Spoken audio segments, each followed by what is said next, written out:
Essa noite nós temos aí o prazer de receber o professor Jorge Alexandre, do Departamento de Ciência Política, lá da Faculdade de Ciências Humanas, da UFMG. Sociologia, perdão. O professor Jorge é doutor em Sociologia também, né?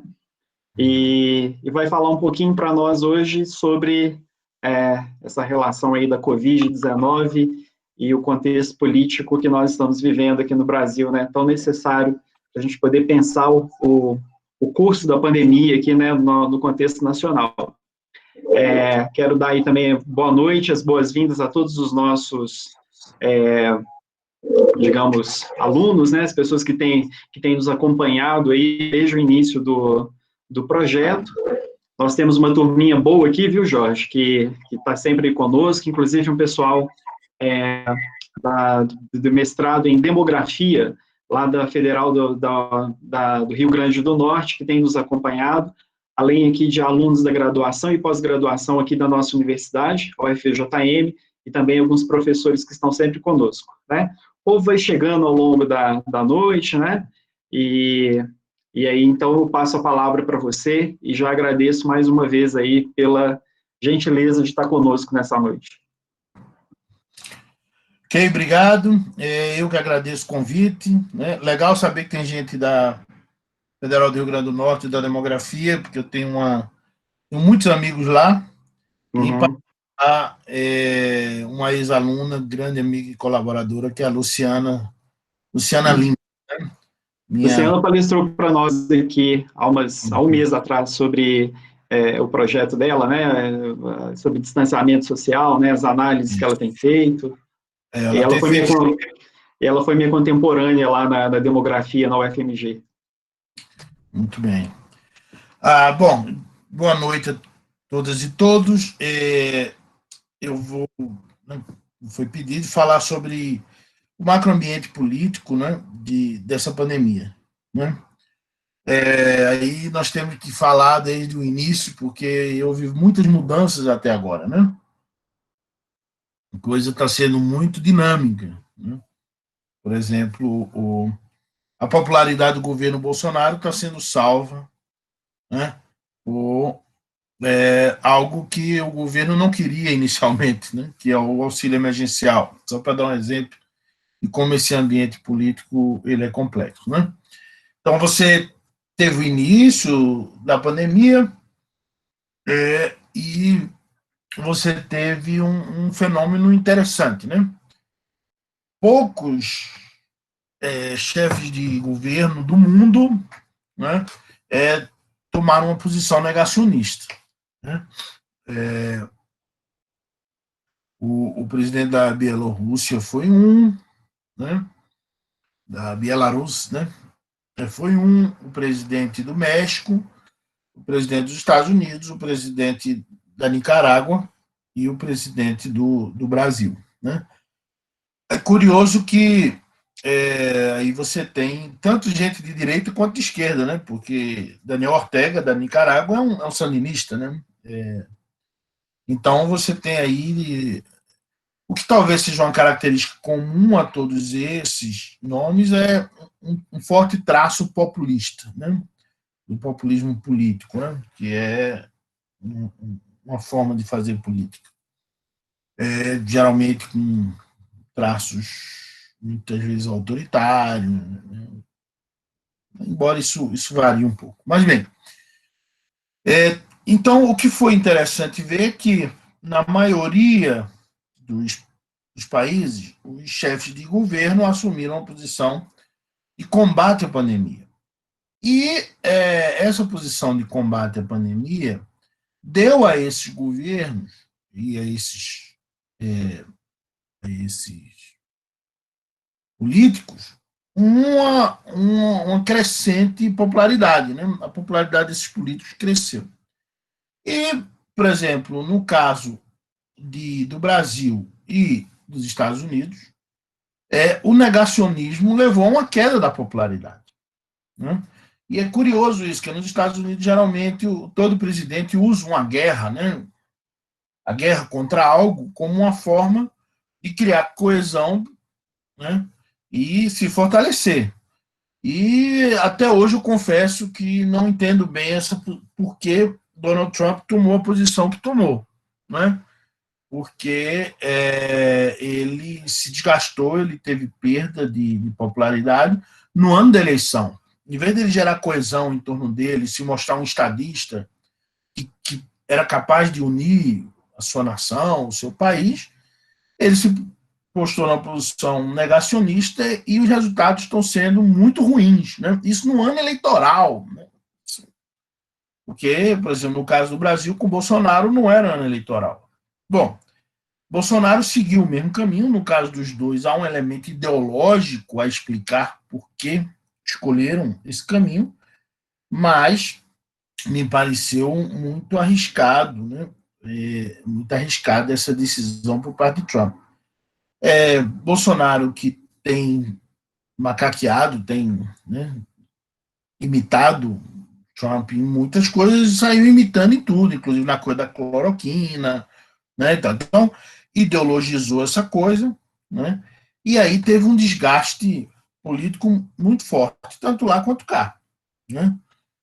Só que lá no ano eleitoral, né? Aqui no ano de eleições municipais, que é uma coisa que o Bolsonaro, o presidente Bolsonaro, tem se posicionado de forma meio dúbia, às vezes meio distante, às vezes não. Claro que no berço político dele, que é o Rio de Janeiro, a coisa é um pouco diferente, mas em termos de Brasil como um todo, ele está sendo, tem uma relação dúbia com essas eleições municipais desse ano, né?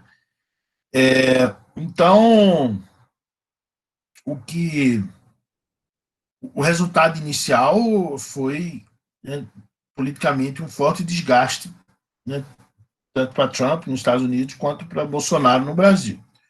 Ocorre que o Congresso ficou evidente, a situação econômica seria muito grave, e aí o Congresso correu para ver um auxílio emergencial, o governo propôs R$ 200, o Congresso propôs 500, e o governo, num lance muito estranho, né, mostra a forma muito errática, muito tentativa e erro de agir politicamente do governo Bolsonaro, o governo Bolsonaro, então, propôs 600. Né? Qualquer barganha, você vai chegar em algo no meio, né? Não, propôs 600. Isso teve um impacto fantástico, né?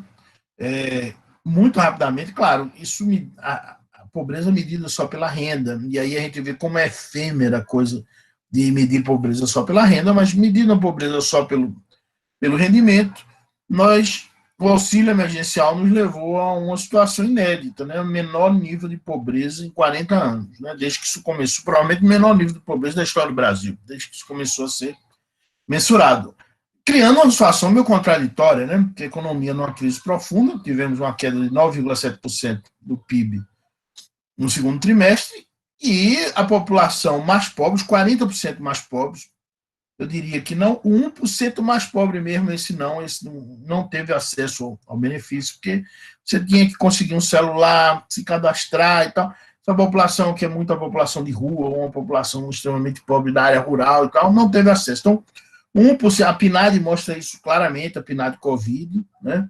1% mais pobre não teve acesso, mas a partir do percentil, né, o primeiro percentil não teve, mas a partir do segundo percentil até o 40º percentil, houve uma melhora significativa de renda. Enquanto que do 41º percentil até o 90º, houve queda significativa de renda. E aí, os 10% mais ricos, boa parte de nós está incluída aqui, nós não fomos afetados, porque somos funcionários públicos, né, temos condições de nos preservar, nós não fomos afetados. Mas, então você tem essa realidade aí, o que fez a desigualdade diminuir, né, muito fortemente, e fez o apoio político ao governo Bolsonaro dar uma migrada muito forte, né, da classe média né, para os mais pobres, inclusive com a migração também regional para o Nordeste, que é muito dependente desses auxílios e tudo isso. E aí, então, você teve um gasto, né? Isso tudo foi possível graças à aprovação do orçamento de guerra por parte do Congresso, né?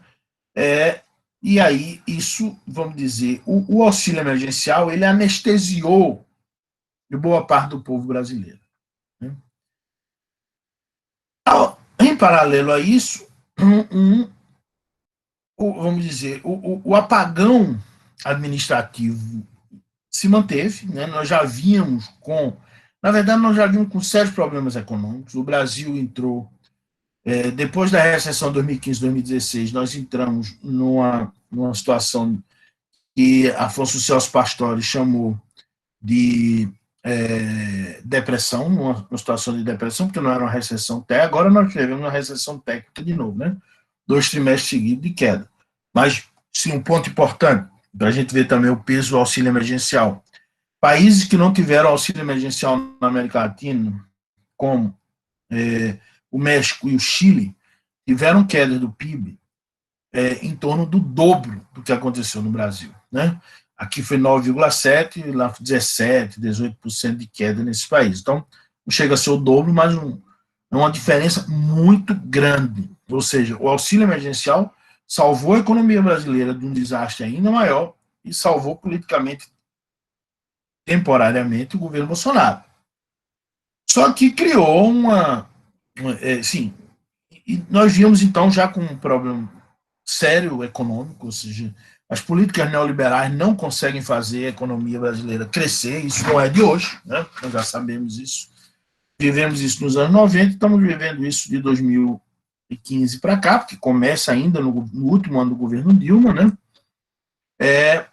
E a gente vê que o que políticas econômicas neoliberais geram no Brasil é estagnação econômica, desigualdade e pobreza, né?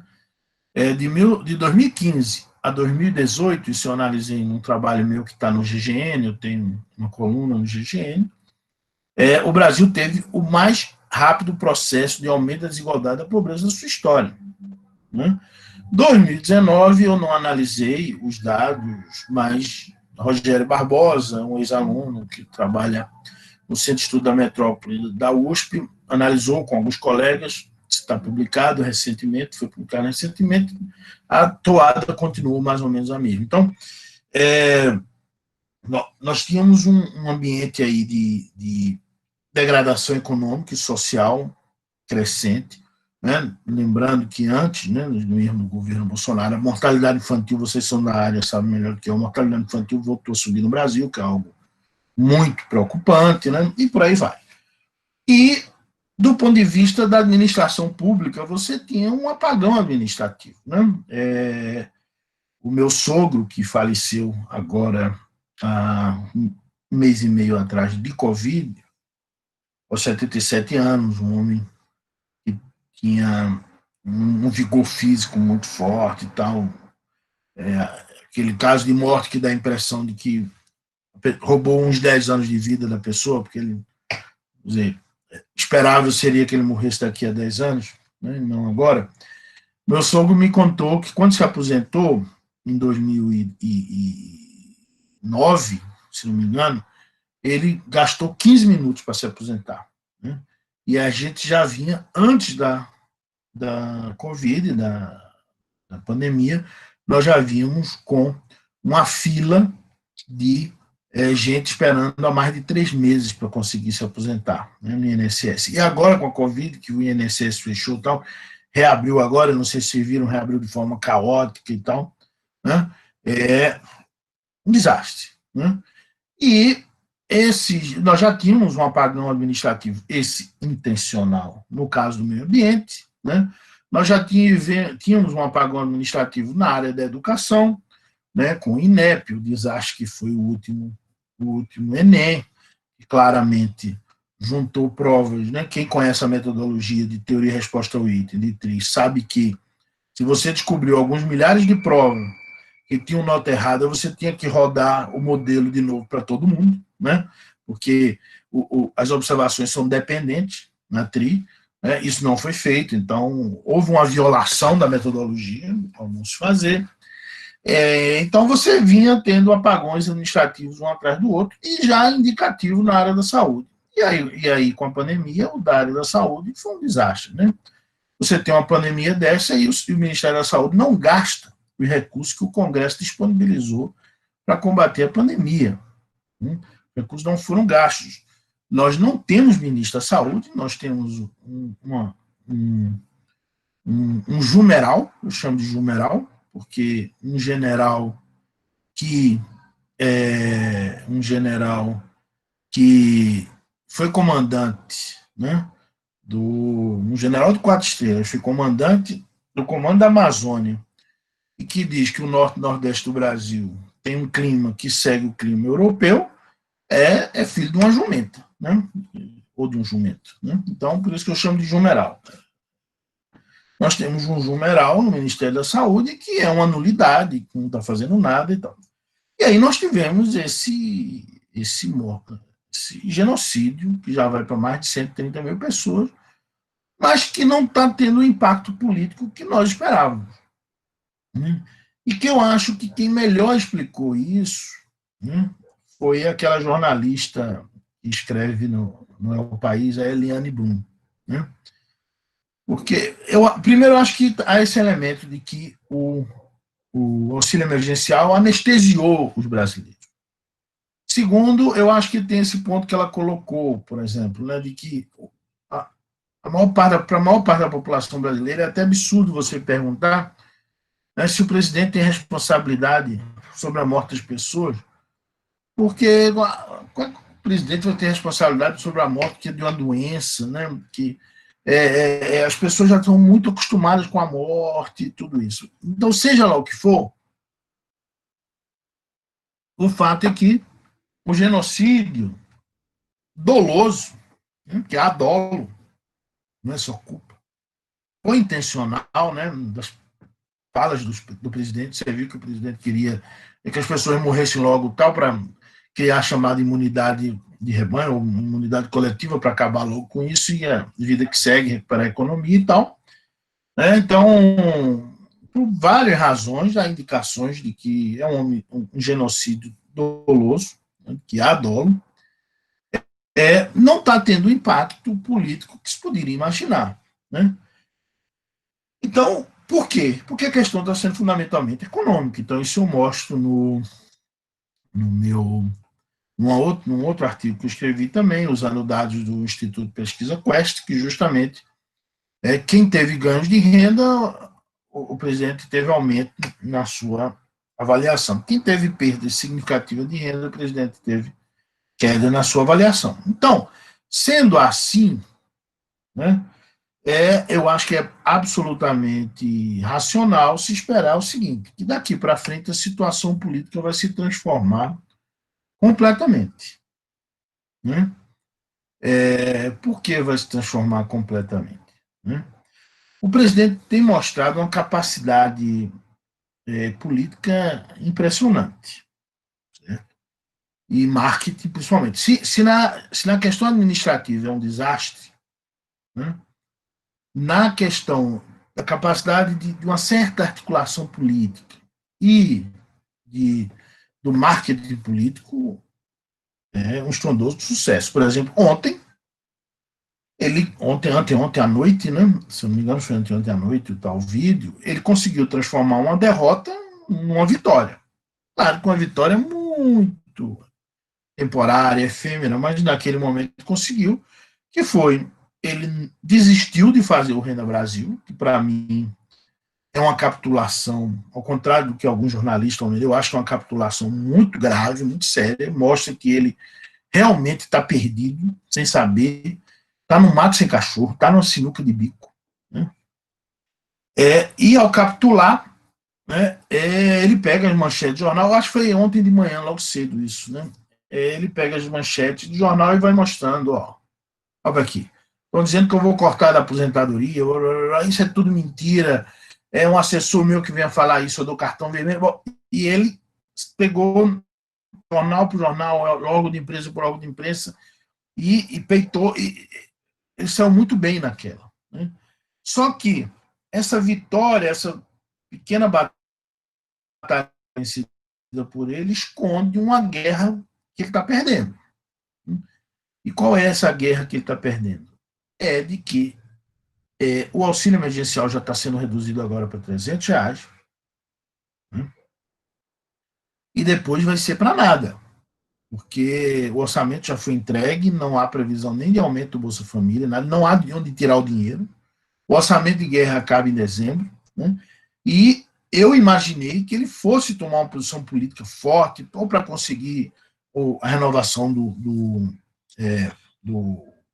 orçamento de guerra, ou para conseguir uma reforma constitucional para acabar com o teto de gastos, alguma movimentação forte, porque ele se tornou totalmente dependente agora desse auxílio emergencial. Sem isso, ele vai ter uma queda de popularidade muito forte, né?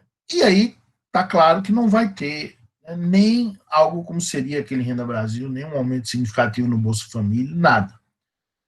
E, ao mesmo tempo, gente, a gente tem que ver o seguinte cenário. Muita gente, né, a nossa taxa de desemprego está em 13, poucos por cento, né?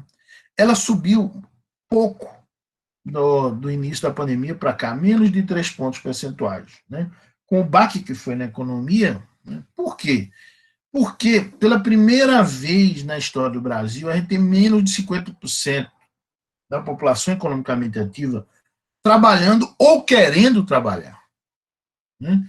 Então, você perguntava para as pessoas, você está trabalhando, você trabalhou, não, o IBGE perguntava, você trabalhou pelo menos 20 horas por semana? Não. Você procurou emprego? Não. Por que as pessoas não procuraram? Porque ou elas estavam recebendo auxílio emergencial, ou elas estavam recebendo o seguro-desemprego, aqueles que são do setor formal, né? Estavam com medo de procurar emprego, estavam com medo de sair à rua por causa da pandemia e tal. O auxílio emergencial agora cai pela metade e muita gente, cerca de 1 milhão de pessoas, ficou de fora agora desse novo, né? E mesmo assim vai cair pela metade, o que já não é suficiente, né, para o sustento nem das famílias mais pobres. Então, pessoas vão se jogar no mercado de trabalho de volta. E durante a pandemia, esse outro estudo do IBGE, 1.300.000 empresas, mais de 1.300.000 empresas no Brasil fecharam. Dessas, 600 mil devem retomar suas atividades e 700 mil quebraram em definitivo, não vão retomar suas atividades. Então, a partir agora, principalmente de outubro, talvez já em setembro, mas fundamentalmente em outubro, a taxa de desemprego vai começar a crescer muito rapidamente no Brasil. Por quê?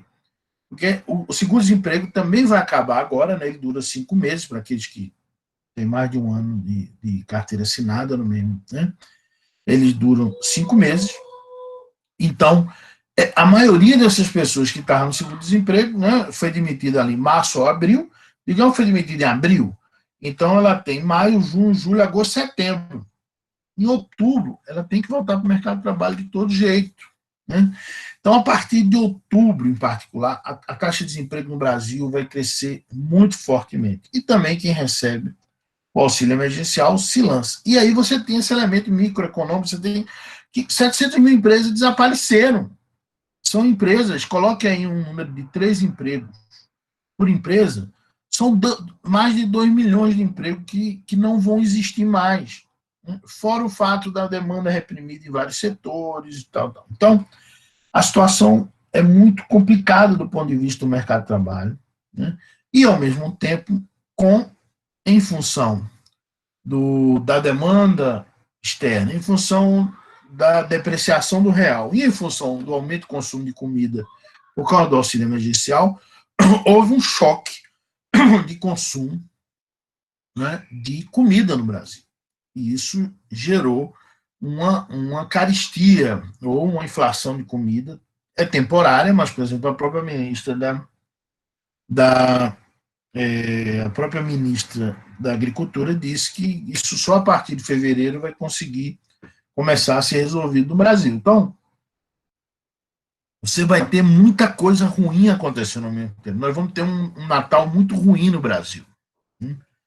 Então, a situação política do governo Bolsonaro vai se transformar completamente. E ela se transformou completamente durante a pandemia e vai se transformar outra vez.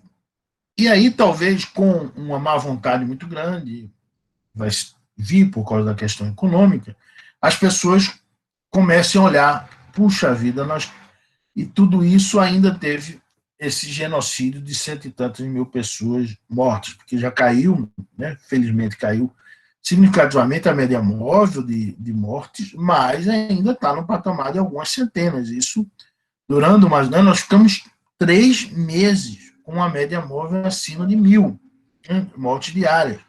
Isso é muita gente morrendo, que está caindo, mas ainda vai. E agora com essa pressão, né,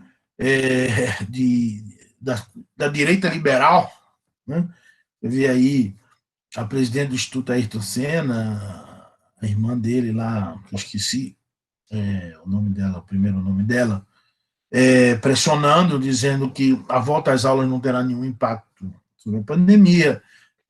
Viviane Sena, né? Isso, Viviane Sena.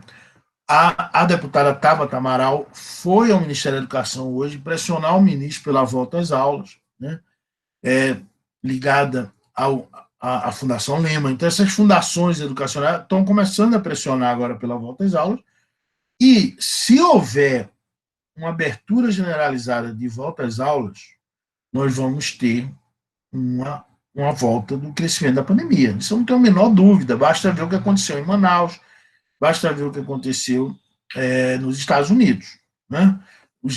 Vários estados americanos que reabriram as escolas, já houve um novo pico, né, de casos e de mortes. Então, nós podemos ter aí, justamente no momento que a situação econômica vai estar se degradando, a gente ter um desgaste ainda em função da pandemia, né?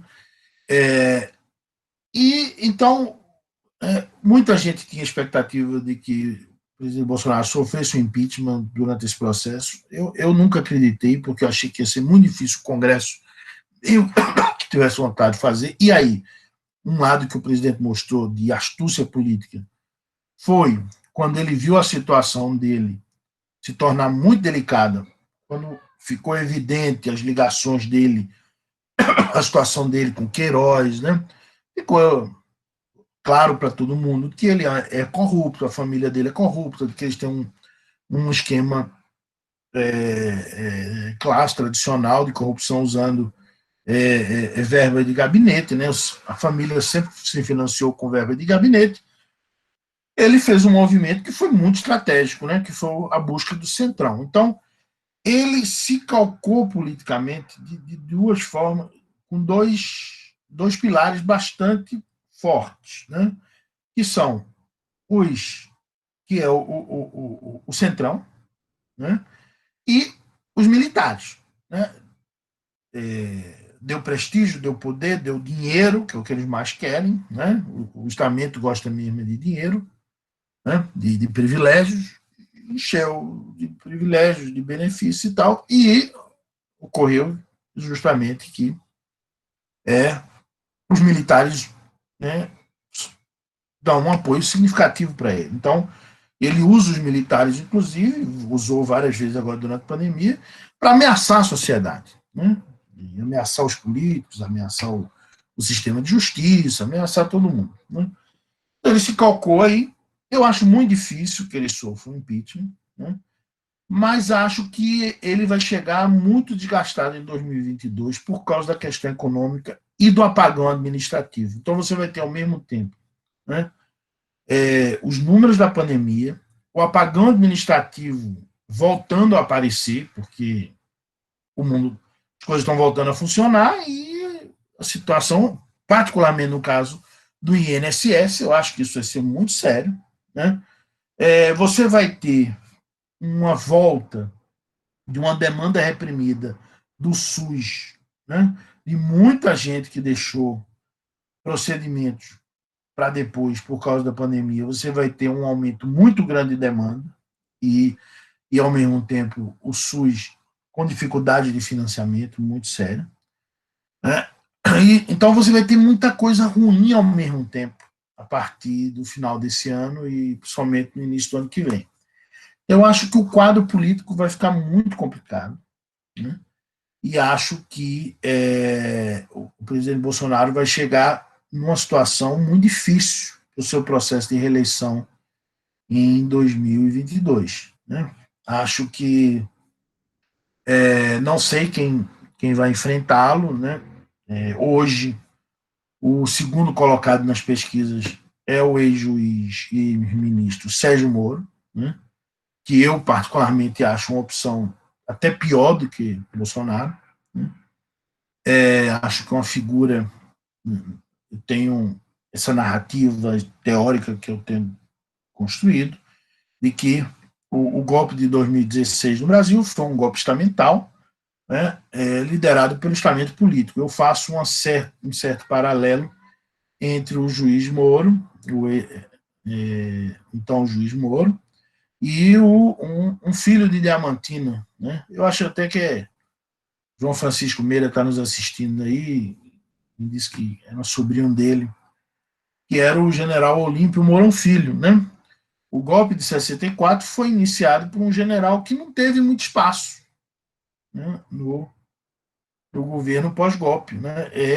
Ele sai de Juiz de Fora com o seu comando, né, com a sua divisão de exército lá e vai para o Rio de Janeiro, iniciando o golpe de 64. Agora, outra vez, curiosamente, na minha opinião, quem puxou, ou seja, o golpe foi um golpe de 64, foi um golpe do estamento militar, que depois veio o resto atrás, veio o estamento jurídico, veio o estamento político, né? O Congresso apoia, e por aí vai. O golpe de 2016 foi um golpe jurídico, puxado pelo ex-juiz Moro, cujo símbolo, o 31 de março para 2016, foi o dia 16 de março, os 2 de março, né? No dia 16 de março, quando o juiz Moro libera aquele áudio.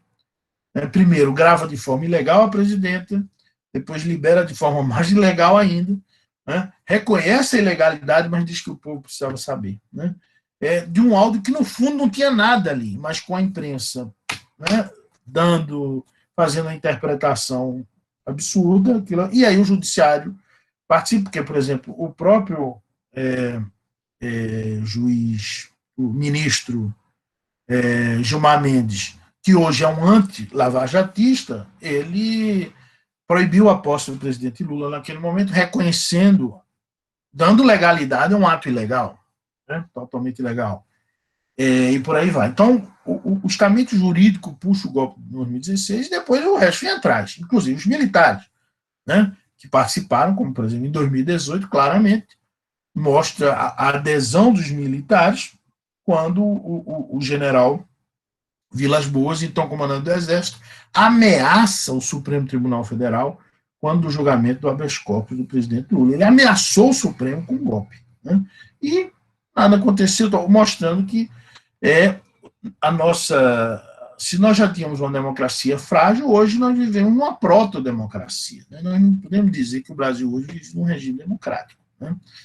E o juiz Moro, ele, assim como eu tenho escrito sobre isso, usando como base um jurista e cientista político britânico chamado Newman, né, que escreveu um livro chamado Berkmoor. Né? Berkmoor, em português, é Behemoth, é um monstro mítico hebraico, que está na Bíblia, né, que seria o concorrente do Leviatã. Né, o Leviatã, que seria outro monstro. O Hobbes criou essas duas figuras. O Leviatã seria o monstro que representa o poder do Estado para se impor aos indivíduos, e o Behemoth seria aquele que se alimenta da anarquia do Estado, ou seja, do Estado sem lei. Né? E o Newman vai dizer lá justamente que o estamento, o sistema de justiça alemão preparou o terreno para o nazismo. Ao criar uma doutrina que se tornou generalizada da livre discricionariedade do magistrado. Né?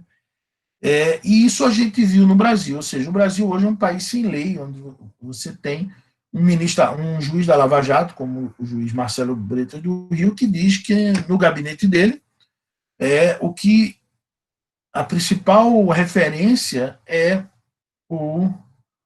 a Bíblia, né? Então, isso mostra essa coisa que Neumann viu na Alemanha, observou na Alemanha pré-nazista, né, de um Estado, desse behemoth, dessa desestruturação do Estado, cada um faz o que.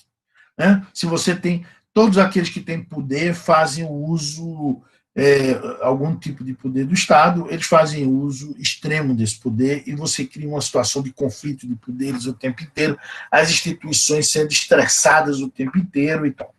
E nós vivemos isso no Brasil muito por culpa do juiz Sérgio Moro. Então, eu acho que ele é uma figura tão autoritária e tão descomprometida, e fora as medidas que ele propôs, né, querendo proposições absolutamente fascistas também, como o fim do habeas corpus, o enfraquecimento do habeas corpus, como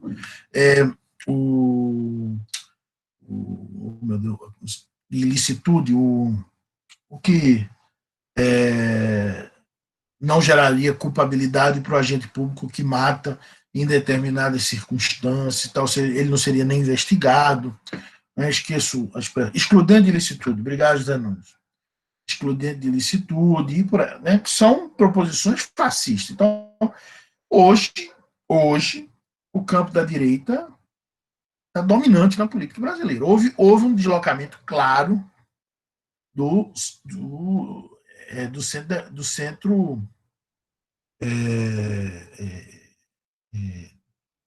da política brasileira, né, vamos dizer, do ponto de gravidade da política brasileira, né, para a direita.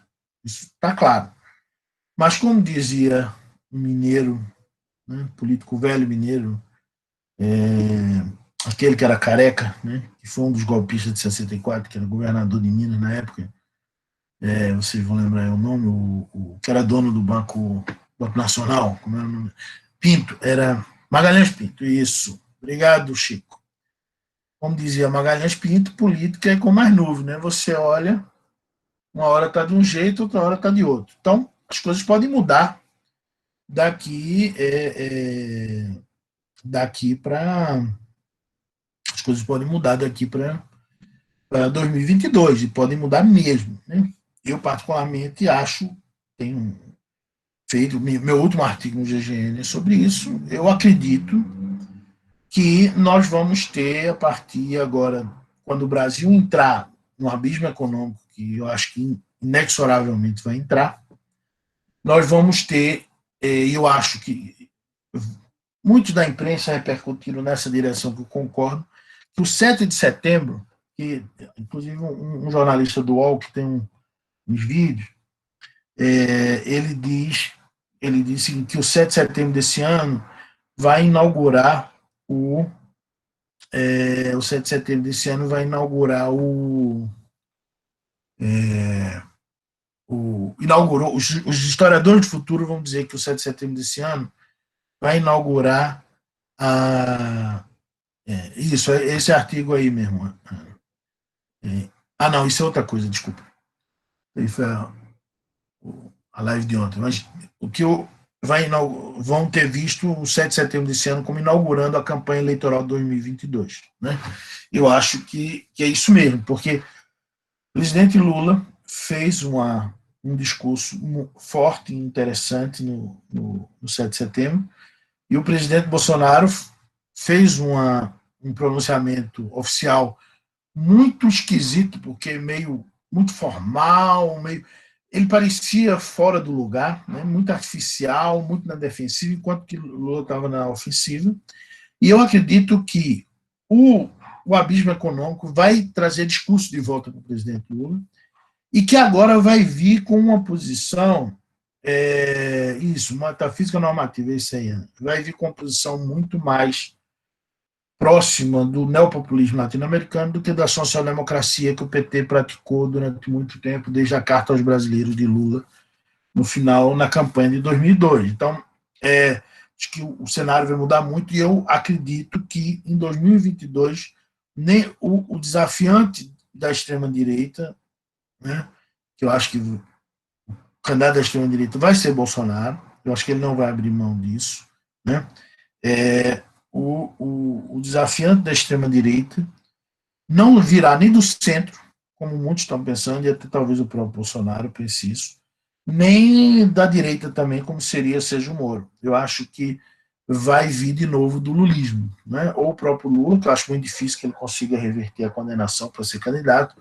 mas de novo um candidato petista e tal. Então, pouca gente, eu acho, concordaria com essa minha previsão, mas com essa minha expectativa. Mas eu acredito que isso vai acontecer, não de uma forma muito otimista para o Brasil, que, por exemplo, eu acho que se o PT está mesmo, se Lula e o PT derem mesmo essa guinada para o populismo, que eu acho que é até natural que deem, né, para o neopopulismo latino-americano, o que Carlos de la Torre chama de populismo radical, que é esse novo populismo de esquerda, que tem como uma característica importante o fato de que, ao contrário do velho populismo, que era fundamentalmente baseado em cooptação, esse novo populismo latino-americano, esse novo populismo isso, foi Thales Faria mesmo, exatamente.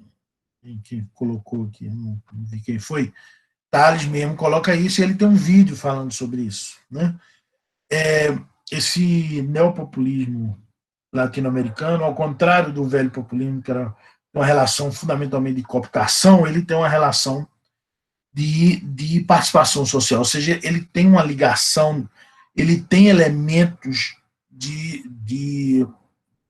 vamos dizer, de ação política que vai de baixo para cima, né? De uma ação política que vai de baixo para cima, o que em inglês se chama grassroots, né? Ou seja, ele tem um enraizamento popular que o velho populismo varguista, por exemplo, não tinha. Né?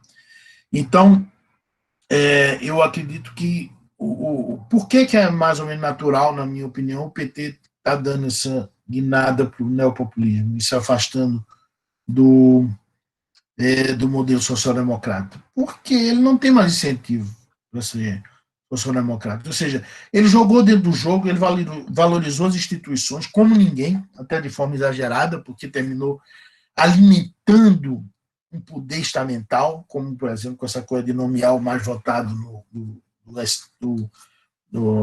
da Procurador-Geral da República. Então, isso foi um grande erro de Lula, por exemplo, né? Hoje ele não tem esse incentivo e, ao mesmo tempo, esse aumento enorme da desigualdade que houve no Brasil de 2015 para 2019, que foi interrompido, né, agora pela pandemia e que deve voltar de forma ainda pior, né, agora com o fim do benefício, né, com um aprofundamento muito violento da precarização do mercado de trabalho, da pobreza e da desigualdade. Esse é um ambiente muito propício para o discurso populista. Né? Tem outros artigos que eu mostro, chamada curva de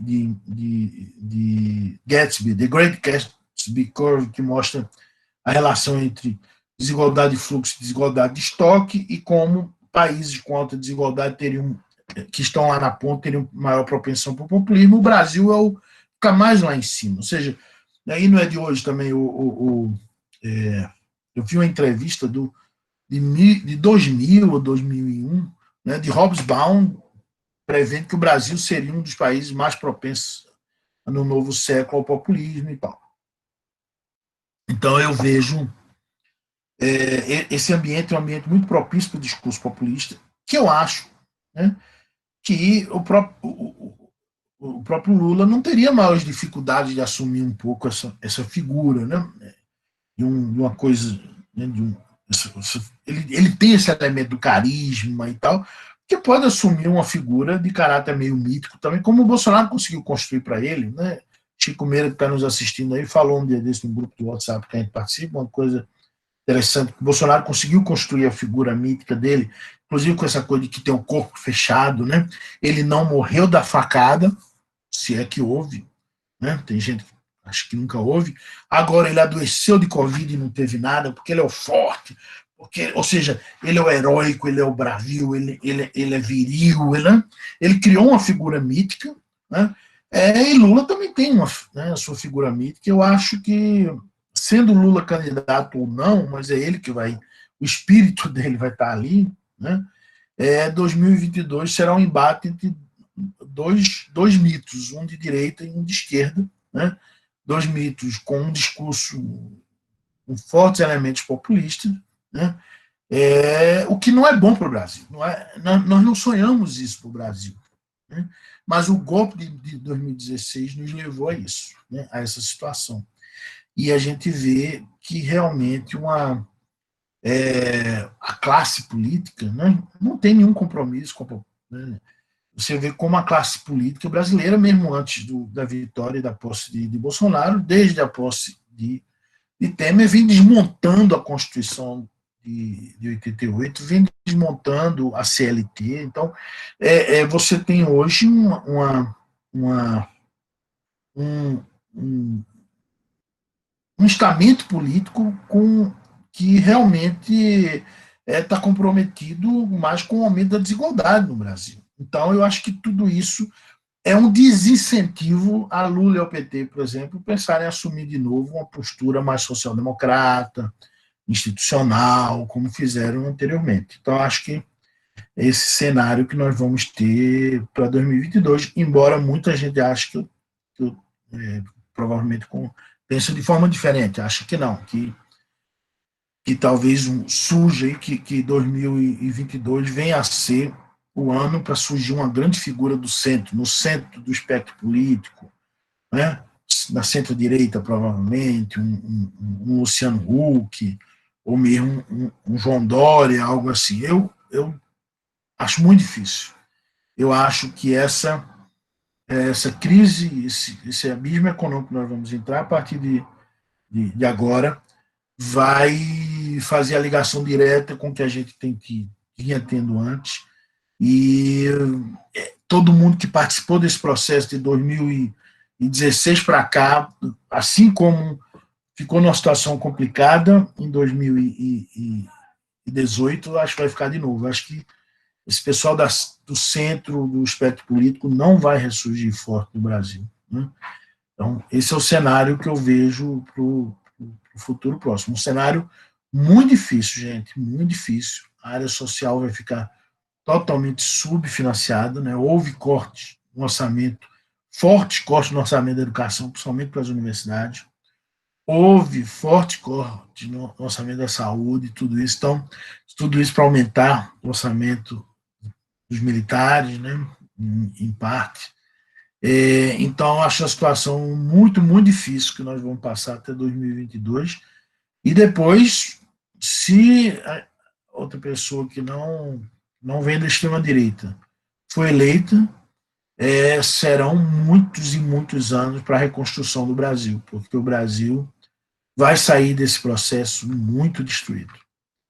Bom, era mais ou menos isso que eu estava pensando em falar. Ana Paula, você que me convidou, não sei se vocês gostariam de ouvir outra coisa, algumas outras coisas, outras perguntas, estou à disposição. Oi, professor Jorge. Nossa, obrigado demais, viu, pela sua fala, foi muito boa. Pelo jeito aí, né, tudo indica que a gente vai enfrentar momentos mais difíceis ainda, né? Infelizmente, né? Sim, o cenário é muito difícil. Desculpa, o cenário? O cenário é muito difícil, porque o Brasil precisaria de uma reconstrução neo-keynesiana. Né? Você precisaria aí de um grande projeto de desenvolvimento nacional, como ocorreu, né, após a crise de 29 nos Estados Unidos e em outros países, inclusive no Brasil. E você não tem perspectiva nenhuma de ter isso. E a partir do momento que,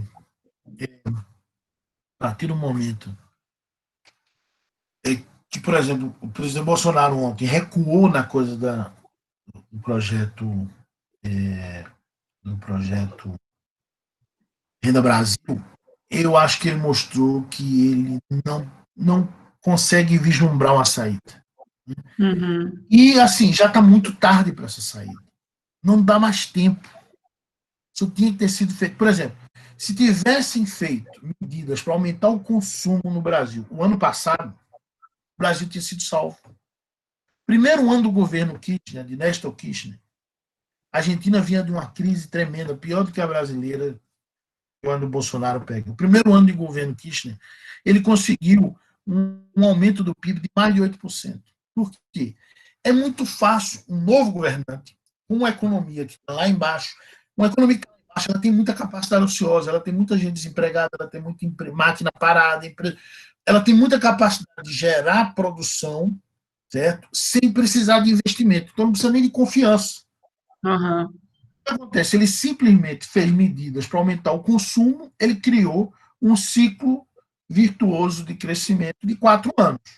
Depois vem a Cristina, morre a Cristina, e aí é aquela coisa de que foi um pouco também um erro de Dilma, tal, né? Você acha que dá para ficar repetindo agora? Não dá, o cenário muda, você tem que mudar as políticas, mas isso teria sido muito possível no Brasil o ano passado, em 2018 e tal, mas em 2017, né?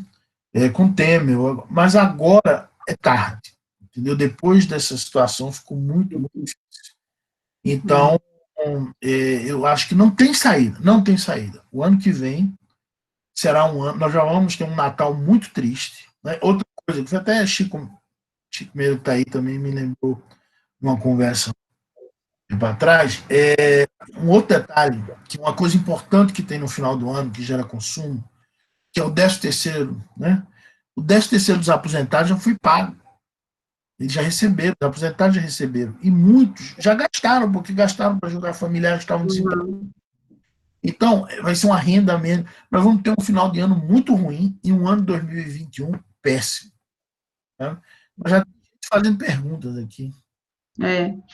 O Alberto Almeida. Alberto, você vai ligar a câmera? Cadê o Alberto? José Nunes Guerra Júnior fez uma pergunta aqui também, mas... O Alberto está na frente aí na fila. Então tá. Vou só usar o microfone. Tá bom, beleza. Pode fazer a pergunta? Pode, fica à vontade. Boa noite a todos. Boa noite, professor Jorge. Parabéns pela apresentação. A minha pergunta vem no sentido do processo eleitoral agora de 2020. Né? Até porque eu acredito e concordo plenamente que até 2022 haverá um desgaste muito grande do governo federal, em virtude dessa política realmente recessiva de arroxo aos trabalhadores, mas assim, trazendo para 2020, né? E não seria mais assim, viável, já que nesse momento há um certo crescimento da popularidade do presidente, né, em virtude do que já foi exposto, né, o auxílio emergencial, se nesse momento uma união do campo mais democrático popular, das esquerdas, nas eleições municipais, não seria mais interessante. E aí eu queria que você comentasse, por exemplo, um caso específico do Rio de Janeiro. Né? O Rio de Janeiro ele tinha aparentemente uma candidatura de esquerda forte, embasada, né? A candidatura do Freixo, que aparentemente, face a essa dificuldade de aglutinar o campo da esquerda, do democrático popular, ele não se lançou candidato, né? E aparentemente ele teria umas chances de conseguir êxito no pleito. Então, eu queria que você analisasse, professor, essa questão das eleições municipais, se possível, destacando essa questão do Rio de Janeiro. Obrigado. De nada. Bom, eu haveria situações, são situações diferentes dependendo da cidade. No caso do Rio, estava tudo certo, né? Tudo assim, combinado. Para sair uma candidatura muito forte com Freixo e Benedita. Né? Freixo, que na última eleição teve voto na zona sul inteira do Rio de Janeiro, ali e tal, né?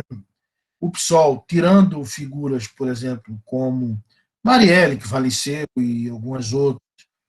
Aqui em Belo Horizonte tem uma figura que também tem uma inserção popular, e em São Paulo você tem o que vai ser candidato a prefeito, foi candidato a presidente, ligado ao movimento do sem teto, né, o Boulos, né? Então você tem algumas figuras com fortes ligações populares, mas você tem muita gente que é de uma esquerda caviar, né? Vamos dizer assim, e Freixo é um pouco esquerda caviar. Mas aí ele trazia Benedita, né? Mulher negra, favelada, evangélica, que é muito importante, né? Uma das poucas figuras importantes da esquerda que é evangélica. Era uma chapa muito boa e muito forte. Só que aí o PSOL implodiu essa chapa, né?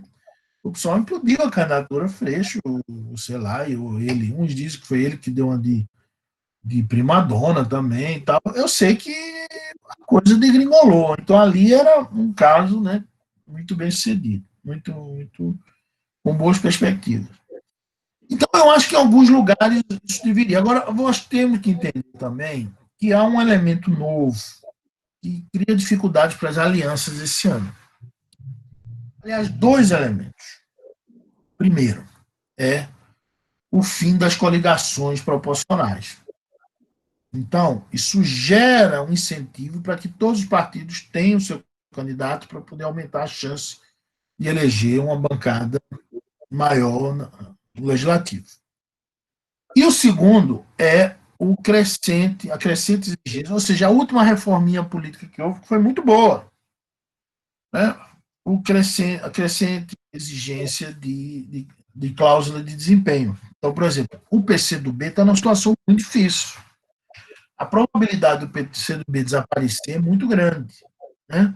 Então, o PCdoB tem um incentivo muito forte a lançar candidatos a prefeito agora para poder tentar eleger o máximo de vereadores possível para sobreviver. Então, é um quadro que complica, né? Complica essa união das esquerdas. Fora isso, né, Lula saiu da cadeia com uma posição muito de seguinte: o meu grande legado e a minha grande herança, o que eu construí na vida foi o PT. Então é o PT, e ele tem falado disso o tempo todo, o PT é o maior partido de esquerda da América Latina, o PT é importante, e é mesmo, e é forte, e aí, essa coisa que os outros partidos de esquerda reclamam, que é a hegemonia petista, tendeu a ficar ainda mais forte, né? Então, eu acho que o quadro é muito difícil para uma união das esquerdas no primeiro turno. Agora, no segundo turno, claro, isso ocorrerá facilmente, né? Mas no primeiro turno é difícil, porque há uma conjuntura que não ajuda. Ok. Eu posso ler aqui a pergunta de José Nunes, então? Pode ficar à vontade. José Nunes pergunta: professor, boa noite. O que você acha da candidatura de Ciro, que recentemente até lançou um livro chamado O Dever da Esperança? Eu confesso que não li o livro dele ainda. Tenho vontade de ler, até vi, né, que tem um vídeo de Caetano dizendo que o livro era muito bom, não sei o que e tal. Ando com vontade de ler esse livro, mas não li ainda. Eu acho, por tudo que eu ouço, que eu vejo as entrevistas de Ciro, nunca li nada dele, mas pelas entrevistas você vê que Ciro é um cara extremamente bem preparado, né? Ele realmente estaria bem preparado do ponto de vista, né, de formação, de ter estudado o Brasil, de ter viajado, né, de ter visto, pensado o país. Então, nesse sentido, eu acho isso muito bom. Agora, por outro lado, acho que ele tem alguns problemas, né? Ele é uma figura que desagrega muito, né? Briga demais, né? Por exemplo, ele reconhece que Lula o chamou para ser vice, né?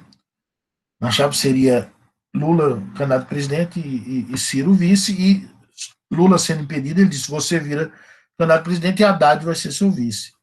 E ele não aceitou porque achou que aquilo, né, ele fala que seria enganar o povo brasileiro. Eu acho que ele perdeu um cavalo selado ali, né? Eu acho que ele tem muita dificuldade, às vezes, em alguns pontos. Então, o fato é que, embora seja uma figura interessante, ele nunca conseguiu passar dos 12%. E corre o risco, com essa posição que ele tomou, porque Ciro, ele fez, talvez, o que ele precisava fazer. Porque Ciro, ele tem eu digo que ele tem uma função de utilidade e paga infinito positivo se ele virar presidente da República e zero para qualquer outra opção. Então, se ele quer chegar ao segundo turno, ele tinha que fazer o que está fazendo. Que é o quê? Se afastar da esquerda petista, em particular, né?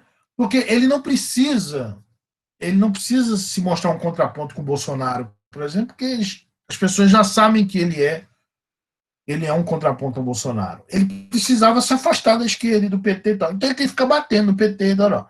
Só que, como é uma opção extremamente arriscada, que eu acho que vai dar muito errado. Então, eu acho que é muito mais provável que haja uma espécie de decrescimento da figura dele na próxima eleição, né? De que haja uma marinização de Ciro, ou seja, Marina estava ali sempre, até que, né? E aí agora murchou, teve, sei lá quantos por cento, 5%, 4% na última eleição, né? Eu acho que Ciro, que vinha tendo 11%, 12% e tal, corre um grande risco de ter metade disso nas próximas eleições, por ter tomado uma decisão arriscada, mas que eu acho que ele tinha que tomar mesmo, que era de romper com o PT. Mas ao romper com o PT, ele ganhou antipatia de muita gente que votou nele. Já ganhou com aquela coisa da ida para Paris, né, no segundo turno da eleição de 2018. Então, eu acho que ele vai chegar em 2022 menor do que ele era em 2018, vai ter menos votos do que ele tinha em 2018. Então, eu não vejo Ciro como viável. Ciro saiu mudando de partido ao longo da vida dele, ele não construiu uma estrutura, porque é uma coisa que Lula fala muito, e é verdade, né? O Brasil tem 5 mil e tantos municípios, o PT tem diretório em mais de 4 mil. Lula construiu, junto com os companheiros dele do PT, uma estrutura organizacional. Não é à toa que o partido apanhou que só boi ladrão, sofreu que só bode embarcado, como a gente fala lá em Pernambuco, e ainda assim tem a maior bancada da Câmara, conseguiu chegar ao segundo turno da eleição, né, para presidente e tal, enquanto, por exemplo, veja, o PSDB, que apanhou 5% do que o PT apanhou, está praticamente destruído. Né? Teve 5% de votos e tal. Então, é uma estrutura organizacional muito forte. Ciro não construiu algo assim para ele, né, para estar ao lado dele, e eu acho que ele não tem a menor chance de virar presidente da República. Ou uma chance muito, muito baixa, né, como é menor, zero de chance a gente nunca pode dizer, né, mas tem uma chance muito pequena de vencer, tem uma chance muito pequena de chegar ao segundo turno, né. Se ele chegasse ao segundo turno, ele até teria uma chance razoável de vencer, mas ele tem uma chance muito pequena de chegar ao segundo turno.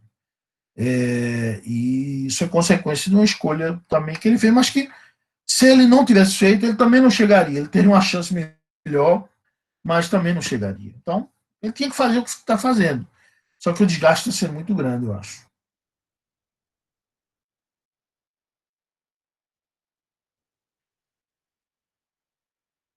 Ok, professor. Tem uma outra pessoa que está inscrita, que é o Eduardo Souza. Eduardo, por favor. Boa noite. Boa noite a todas e a todos. Boa noite, professor Jorge. Boa noite, Eduardo. Sou orientando o professor Jorge lá no FMG, no doutorado. Que legal. Jorge, a questão é a seguinte, essa pandemia não pode ter, de certa forma, colaborado um pouco com o Bolsonaro no seguinte aspecto. Antes de iniciar esse processo de pandemia, é interessante a gente lembrar que havia se iniciado uma discussão sobre um possível processo de impeachment.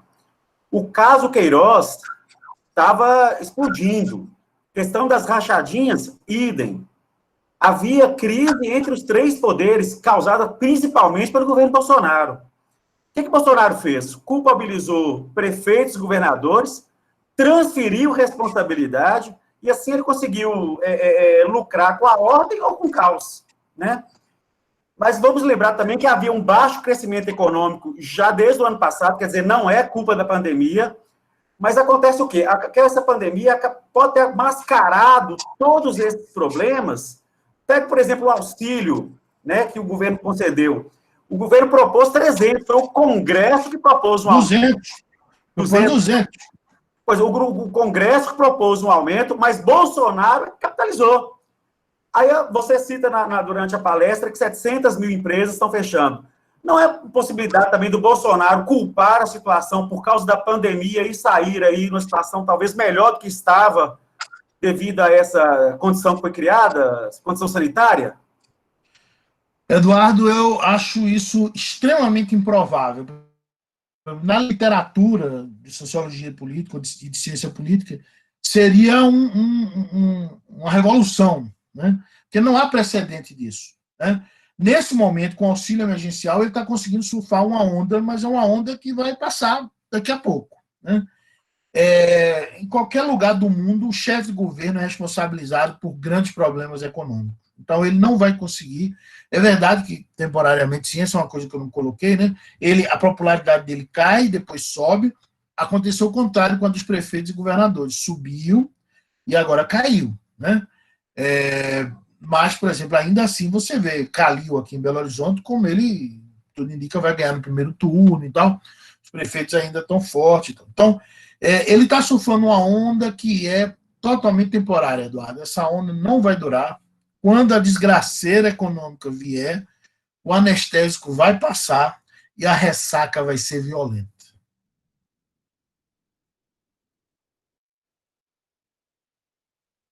Ok. Professora Ana Paula, quer falar algo? Você está com... Eu liguei aqui agora. Na verdade, eu tinha uma noção, mais ou menos, do que viria pela frente, mas agora dá até um desespero, né? Pra falar a verdade, assim. Não tem nenhuma dúvida, não. Tá. Específica, não. Ô Jorge, como é que você vê aí? Você acha que tem espaço diante desse contexto todo caótico que nós estamos vivendo para as reformas que o Guedes está querendo fazer, né? Por exemplo, a reforma administrativa que já foi aí para o Congresso. Como é que você está recebendo tudo isso? Veja bem, não só ele, mas o Congresso também, né? O presidente do Congresso, o Rodrigo Maia, quer fazer uma reforma até mais violenta do que a de Guedes. Eu acho que no ambiente... Hoje saiu ele. Ainda mais... Eu acho que, até por causa das preferências do Bolsonaro agora, que, por sobrevivência política, ele vai tomar posições mais... evitar desgaste, eu acho que essa reforma vai naufragar completamente. Não vejo ambiente para isso, né? E acho que quanto mais a situação econômica degringolar no ano que vem, mais eles vão ficar falando isso, que a salvação é fazer reformas, e menos vão conseguir. Isso vai criar um vácuo político muito sério no Congresso, no país. A situação no ano que vem será de muita incerteza. Entendi. E as privatizações? Aí, eu acho que o que não depender do Congresso, que é o que eles estão fazendo, por exemplo, de venda de subsidiárias e tal, isso deve continuar. Agora, o que depender de aprovação do Congresso, talvez fique difícil com essa situação. Vamos ver. Privatização eu acho mais provável do que, por exemplo, uma reforma administrativa. Compreendo. Mais alguém gostaria de fazer alguma pergunta? Eu queria fazer mais uma em relação ao sistema educacional. Por favor, vai lá. Professor, você falou, por exemplo, citou a questão do orçamento proposto pelo presidente para o ano de 2021. Assim, considerando que talvez no ano que vem as aulas voltem e tal, e as instituições vão estar com um orçamento menor, você acha que, além desse atraso causado pela pandemia, a gente pode ter, assim, mais uma nova interrupção nas aulas devido a uma possibilidade de greves, por exemplo? Olha, eu acho que isso vai depender muito de universidade para universidade, né? Por exemplo, cortes de orçamento geraram na UFMG, por exemplo, onde eu sou professor, impactos muito menores do que geraram aí na Federal do Vale do Jequitinhonha e Mucuri. Universidades mais antigas, elas talvez tenham uma condição melhor um pouco de segurar. Por exemplo, na UFMG, o que você teve, basicamente? Você teve o fim daquele ônibus que faz o transporte interno, e você teve a redução do quadro de pessoal de limpeza, pessoal terceirizado e tal, a situação de higiene piorou e tal. Mas você não teve situações tão graves quanto em outras universidades. Então, acho que vai variar de universidade para universidade como vai conseguir segurar as coisas. Eu acho que algumas universidades também, né, gente, qual é o caso de vocês, não sei se isso é uma coisa muito delicada, mas eu não sou daí, vou falar. Essas universidades em que foram nomeados reitores que não foram, né, votados em primeiro lugar, ainda tem essa coisa de um conflito político, né, um desgaste político interno muito forte, que ainda cria problemas administrativos maiores ainda. Então, em universidades, já são 13, né? Federal do Rio Grande do Sul agora também. Essas universidades que têm reitores que não são aceitos pela comunidade acadêmica vão ter mais dificuldades ainda, eu acho. No nosso caso aqui, está previsto, né, o orçamento 44% menor, se eu não me engano. É uma das que sofrerão o maior corte para o ano que vem. É uma pancada. Muito complicado. Muito difícil. Muito difícil. Bom, eu só realmente espero que a gente não faça greve. Se tem uma coisa que a gente não pode fazer contra Bolsonaro é greve. Uhum. Entendeu? Porque, por exemplo, o momento que Bolsonaro teve antes da pandemia, porque na pandemia ele deu uma caída muito grande no início, mas antes da pandemia, o momento que ele teve a maior queda de popularidade dele foi em maio de 2019, quando fomos para a rua. Né? As universidades. A gente sabe, quando a gente faz greve, o campus esvazia. Quando a gente voltar no ano que vem, que eu espero que a gente volte aí, depois de uma vacina e tal, a gente tem que se manter mobilizado, porque eu acho que nós mostramos uma força que eu, sinceramente, era cético. Eu não acreditava que a gente tinha mais. A gente teve em maio do ano passado. E eu acho que a gente tem que voltar a contribuir muito para enfrentar o arbítrio, o fascismo. Perfeito. Pessoal, mais alguém gostaria de fazer uma pergunta? Professora Paula?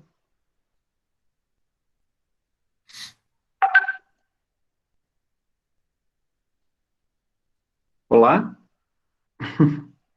Eu acho que não, né?